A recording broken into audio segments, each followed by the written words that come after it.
Lo que ha habido hoy es una invitación a la Comisión de Salud como corresponde. Pero fíjese usted, en el tema de Arequipa, Arequipa es una ciudad que tiene 1.3 millones de habitantes, 900.000, el 80% de la población está concentrada en la capital de la provincia, como ocurre en la mayoría de las provincias del país. Pero el Hospital Honorio Delgado, en este caso, es un hospital de referencia. ¿Qué quiere decir? Que cuando no hay la posibilidad de atender en Moquegua, en Madre de Dios o en otras regiones aledañas, es un hospital de referencia donde llegan. El promedio de nacimientos de niños es entre 10 y 12. En el hospital de Arequipa, en el hospital regional de Arequipa, el número de partos al día son 16. ¿Y qué encontramos aquí? Que se están haciendo 2 expedientes por separado. Un expediente técnico no es un documento muy sencillo de formular. Tiene un perfil, tiene un número de especificaciones técnicas. Fíjese usted, de la consulta amigable hecha el día de hoy para equipamiento y en el tema de neonatología, se ha ejecutado solamente el 10% del presupuesto. O sea, si yo en Arequipa requiero dos incubadoras, hay 2 expedientes. Si en Moquegua se requieren 3, hay 3 expedientes. Eso no tiene razón de ser. Yo no puedo adquirir para el sector salud como adquiero para infraestructura. Si yo quiero hacer un puente, requiero cemento, fierro, hormigón, volquetes, y eso puede esperar. Pero en salud, el sistema de adquisición pública debería ser especialmente sensible y se debería adquirir por paquete. La experiencia de e-salud en materia de equipamiento es interesante. ¿Qué ha hecho la señora Molinelli? Ha hecho adquisiciones por paquete. ¿Por qué si necesitamos incubadoras para neonatología, unidades de cuidados intermedios, unidades de cuidados intensivos, no se adquiere por volumen? ¿No cree usted acaso que la experiencia de salud no es una experiencia que se deba replicar en el MINSA? Yo considero que sí. Ahora, no, entiendo, y además se ahorran costos, porque al haber economías de escala, si se compra o de más, gobierno a gobierno, como se ha hecho en algunos otros casos. Pero le hacía la pregunta en el caso de la región y en el caso de lo que sucede en el MINSA, porque ayer la doctora Tomás estuvo aquí con nosotros y nosotros hemos seguido muy de cerca su trabajo en el Hospital del Niño y lo respetamos muchísimo. Y ella pues, se ha entregado al servicio público toda su vida y evidentemente hoy está lidiando con una problemática gigante que es la del sector salud. Y parte de lo que ella nos explicaba es que el problema pasa por el CIS también, porque el CIS estaba diseñado originalmente, de acuerdo con lo que luego el doctor Solari, que también estuvo aquí, precisó, para atender a quienes son pobres extremos, quienes no podían pagar ni siquiera 10 soles. Y lo que ha pasado es que hay una sobre demanda cuando todo el mundo ha entrado al CIS y finalmente se ha generado un embudo, ¿no? ¿Cómo lo soltamos? Bueno, el tema está que hay una necesidad insatisfecha de salud y que el sistema de salud pública ha colapsado porque en buena cuenta le debe al CIS un montón de sectores. O sea, quien primero no recibe le tiene que transferir el MINSA un dinero a una partida presupuestal específica que es el CIS. Y tiene un tema burocrático bastante complejo. En el caso de Arequipa, el Hospital Honorio Delgado tiene deudas y funciona en gran medida porque lo han financiado por otras fuentes de financiamiento, recursos directamente recaudados, recursos ordinarios, porque así es el Estado. El Estado es un paquidermo complejo. Y que además, recuerde usted, el presidente de la República ha dicho en su mensaje a la Nación el pasado 28 de julio de que caminamos rumbo a la universalización de salud. Eso quiere decir que ningún peruano o ninguna persona que vive en el territorio peruano, como es los migrantes venezolanos, podrían no acceder al CIS. Pero ¿cómo hacemos si este sistema hoy, aunque va al 40-50%, ha colapsado? Lo que tenemos que hacer es, creo yo, sincerar nuestra capacidad de oferta de salud pública. En el caso de Arequipa tenemos un hospital, volviendo al Honorio Delgado, cuya estructura ha colapsado. Nosotros hemos ido con 3 ministros, hemos ido con la ministra Silvia Pesat, hemos ido con el ministro de Alessio, hemos ido con la ministra Silvia Tomás. Y no hemos resuelto el tema de salud. Con la doctora Tomás y con esa experiencia sobre la mesa, me imagino, ayer han conversado ¿qué han decidido para entender la decisión política? ¿Que la ministra vaya a informar al Pleno? Sí, que se tomen algunas decisiones. Pero no interpelación. Mire, no debe haber interpelación, pero tiene que haber decisiones desde el Ejecutivo. El día de ayer yo observé la entrevista que usted hizo con amplitud, porque entiendo que le preocupa también el tema de salud, Y gran parte de las respuestas de la ministra han sido, es que los gobiernos regionales tienen los recursos. Y ella dice los GORES, y a veces la gente no entiende qué son los GORES. Los GORES son los gobiernos regionales, que nombran a directores, que nombran a gerentes, que tienen el presupuesto, no solamente para adquirir equipos, sino para contratar personal. En el caso de Arequipa, si tú compras una incubadora, no tienes quien lo opere, porque hay un plan de brechas por cubrir de más de 1.100 profesionales solo para ese hospital. Y el gerente no tiene capacidades para resolver un plan de brechas y no sabe cómo armar un expediente técnico. El Congreso de la República ha dado una ley para hacer al Ministerio de Salud quien es rector en esta materia. No debía haber la necesidad de tener esa ley, pero hoy la tenemos. Pero ¿De cuándo no está reglamentada, ¿no? Entiendo que es de enero del 2018. De diciembre. Esa es la ley 313. 313. Entonces, que lo que hace es la rectoría del Ministerio de Salud, que le confiere cierta potestad. Explíquenos, para entender, lo que hace es le da al Ministerio de Salud potestad sobre los gobiernos regionales para poder asistirlos. Lo que pasa es que el proceso de descentralización se hizo de golpe sin respetar las competencias que teníamos para llevar adelante varios procesos. Y en materia de salud han sido completamente transferidas esas competencias. ¿Qué le corresponde? ¿Qué es esa rectoría? Que yo te acompaño. Te digo, mira, ¿sabes qué, gerente? Tu plan de brecha se cierra de esta manera. Tú ves y transparentas algunos procesos, acompañas a la realización de expedientes, estandarizas. ¿Por qué tiene que haber, dígame usted, Mijael, postas para haber proyectos de postas en todo el país?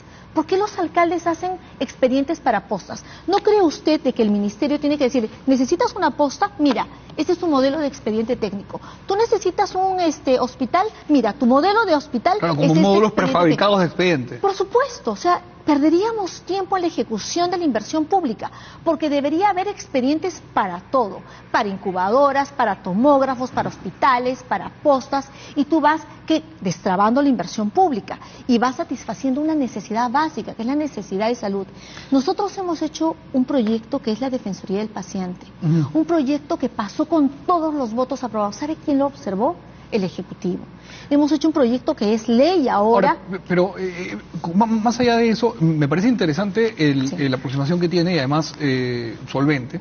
Pero le pregunto, ¿cuál es la decisión política con respecto a la ministra? ¿Que vaya al Pleno a explicar, pero no en calidad de interpelada, o falta tomar una decisión en la comisión? ¿Qué van a hacer? Lo que hemos tenido las firmas de los colegas congresistas de manera multipartidaria es invitarla a la ministra. Invitarla para que nos explique cómo va este tema de 10% de ejecución en el tema de incubadores. Pero digamos, no hay en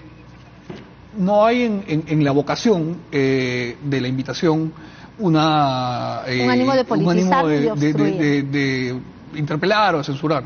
Ni de subirse a un tema tan sensible como la muerte de angelitos para decir, oye, mira, este es un motivo para ajustar al Ejecutivo. Estamos 9º mes del año, Mijael.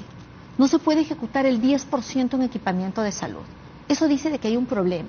¿Y qué debería hacer la señora ministra, quien también aprecio? Lo que debería hacer la ministra es declarar en emergencia ciertos lugares donde estos niveles de inversión no se llegaron. Y hacer una mesa. ¿Por qué no nos sentamos con la ministra y constituimos una mesa? Y le decimos, ministra, vamos a dar una norma, un marco normativo flexible para hacer adquisiciones de gobierno a gobierno. Olvidémonos de estos expedientes, impulsemos la inversión en materia de salud. Entonces, todas estas invitaciones pueden tener, oiga usted, un vuelco a favor del Estado en materia equipamiento, brechas. Hay gente que está contratada en el sector salud por honorarios o por CAS meses. ¿Por qué no resolvemos ese tema que es importante de ahora?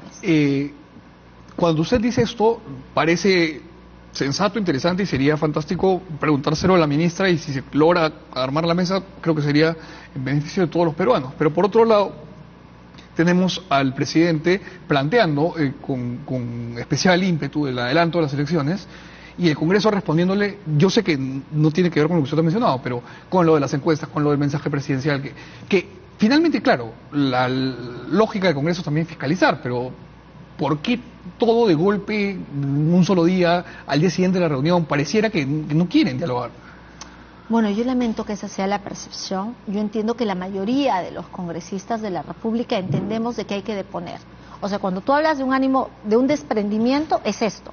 Es decirle, ministra, te vamos a ayudar, no te vamos a interpelar, vamos a sentarnos en una mesa. Hay el tema de los medicamentos. He mandado una carta al presidente de la República para ver el tema de los medicamentos, porque la gente necesita medicamentos con mínimos estándares o con altos estándares, pero ya accesibles. Y el presidente nunca responde. Le he mandado una carta al presidente de la República para ver el tema de cómo erradicar la violencia en la mujer, que no logra hacerlo la ministra Montenegro, jamás te responde. Entonces, yo creo que no hay un ánimo de obstrucción. Lo que hay es gestos políticos totalmente errados. Entonces, la forma... ¿De ambas partes podríamos consensuar? Absolutamente, de ambas partes. Y en lo que tengamos que aceptar una culpa individual o colectiva, aquí estamos. O sea, desprendámonos de estas formas cerradas y vamos a los fondos realmente trascendentes. En estos fondos trascendentes, el primer lugar que nos toca a todos de manera sensible, personal, que nos lacera, es el tema de salud. Entonces, ¿quién en el Perú no quiere resolver el tema de salud? Todos. Va a haber un punto de convergencia. Quizás en el tema del adelanto de elecciones vaya a haber mucho debate. Entonces, aplacemos ese tema y veamos primero los puntos de convergencia. En el tema de conectividad, en el tema de educación. Entonces yo creo que esta agenda legislativa pasa por priorizar lo que a la gente le interesa. Y en la Comisión de Constitución en la que usted ha estado el día de hoy, sí. Ha estado pues, en la mesa el asunto del adelanto de elecciones ya como proyecto presentado. Sí. ¿Usted ha podido manifestar en la comisión esto, que de repente habría que trabajar las cosas en paralelo? ¿Cuál ha sido el ánimo frente al señor de Solar? Se tocó al final el tema de las incubadoras, porque reclamaban por qué no habíamos estado en la Comisión de Salud y por qué había quedado finalmente la ministra sola. Pero nadie tiene el don de la ubicuidad y puede estar en 4 comisiones a la vez. Fíjese usted, lo que ha salido el día de hoy es que hay una argumentación interesante que ha planteado el Premier. Para el Premier dice que no hay confianza, que la gente que apela a retrasar el tema de las elecciones es gente que ha eludido a ese tema digno que corresponde al Congreso. Ha dicho que hay una crisis de institucionalidad, pero nosotros entendemos que este proyecto de ley también parte porque no hay la capacidad de liderazgo y de encontrar consensos entre el Ejecutivo y el Legislativo. A ver, yo creo que estamos todos de acuerdo en que falta institucionalidad hay.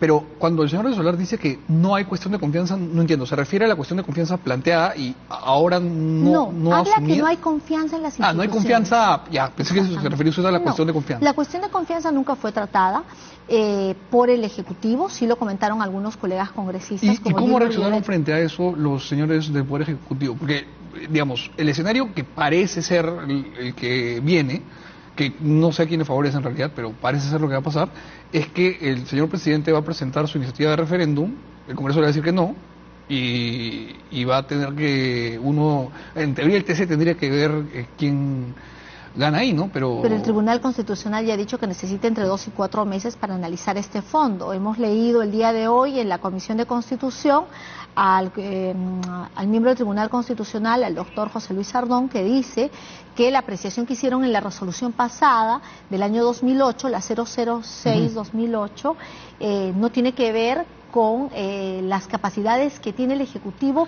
para pronunciarse respecto a la reforma de leyes con trascendencia constitucional, sino a las leyes, según lo ha declarado él. Y dígame una cosa, los arcos de tiempo, entonces, lo que me está diciendo es que no darían para celebrar el proceso adelantado de elecciones. Lo que tenemos nosotros es la voluntad de dialogar, pero también le quiero ser sincera. El diálogo de hoy ha sido un diálogo retórico, bien cansado, un diálogo parece de sordos, un diálogo sin mucha voluntad de entendimiento.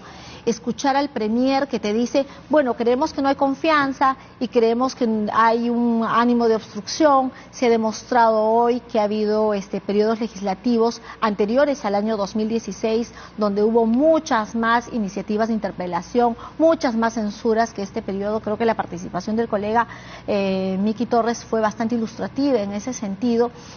Parece que no pudiéramos modular. Yo espero que esto, que es una percepción absolutamente personal, pueda ser superado en los próximos días. Hay un comité consultivo bastante interesante y rico en la Comisión de Constitución. Escucharemos a los constitucionalistas que nos dicen, pero este no es un tema eminentemente legislativo, este es un tema político. ¿Y le parece que el video que ha sacado la PCM abona a esta sensación? Bueno, el video que ha sacado la PCM está vulnerando el artículo 93 de la Constitución Política del Estado cuando dice que el Congreso lo que tiene que hacer es aprobar, dice el Congreso debe aprobar la iniciativa legislativa. Lo que tiene que hacer el Congreso es que tiene que discutirla y tiene que aprobar lo que manda la conciencia de cada uno de los congresistas, que ese es el no tener mandato imperativo finalmente por los parlamentarios. Lo que hemos pedido en muchos casos es que este video de 2 minutos y que ha sido desarrollado sin que lo vea el Premier, porque el Premier ha dicho, este video no lo he visto, sé que lo ha hecho alguna gente de redes de la PCM y está por ahí circulando, que es bastante peligroso además, ¿no? Pero es además también un mensaje contradictorio, ¿no? Porque el presidente, ocupándonos ahora del Ejecutivo, sale y dice que ha tenido un diálogo fructífero con el presidente de la derecha. El presidente de la derecha sale y dice que el diálogo ha sido fructífero. Y al día siguiente sale un video donde dice básicamente que se aprueba, que las cosas ya están hechas. Entonces, ¿cuál es el ánimo real, no? Sí, parece que hay un confunde, digamos, son mensajes que confunden de ambos Lo que pasa es que el diálogo y el debate debe ser conducente a llegar a acuerdos. O sea, no hay diálogo con imposición. Yo le digo a usted hoy que mi posición es tal, entonces ¿para qué diálogo? El diálogo es ocioso, el diálogo es desvirtuado, el diálogo ha sido prostituido, si usted quiere. ¿Por qué? ¿Por una causa? ¿Por un fin? Yo espero que esto no sea así y espero que el presidente de la República revalúe las decisiones y los mensajes que le da a la nación, que hoy ha invitado a que salgan. Yo creo que la marcha es necesaria en un país que se dice democrático, pero todo tiene límites. No hay derechos que no sean limitados, todos los derechos tienen límites y estos acaban cuando empiezan los derechos de los demás. La protesta es necesaria y entendemos que hay una insatisfacción. Lamentamos que el país esté en una situación de zozobra, donde seguramente tenemos que asumir nuestras responsabilidades y aquí estamos dando la cara.